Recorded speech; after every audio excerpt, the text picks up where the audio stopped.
Okay, now we're going to put the hinge screws into the hinge. So we're using these small brass screws.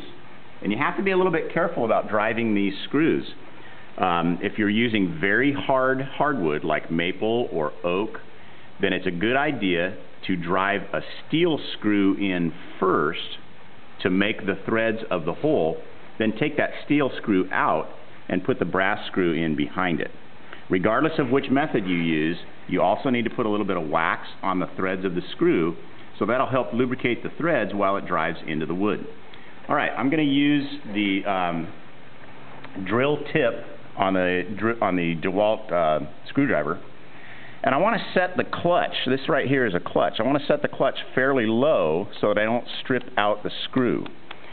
If you look here, there's two collars on this machine. This collar switches back and forth from drill bit mode to screwdriver mode.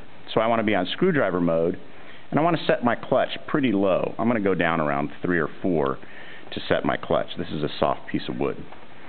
Okay, since this is a soft piece of poplar, I'm going to start directly with the brass screw. Put a little bit of wax on the threads of the screw, not too much.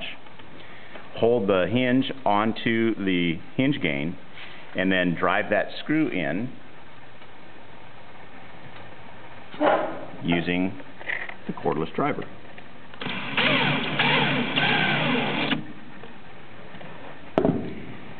Let me show you how to use the steel screw to drive the threads and then bring it back out again.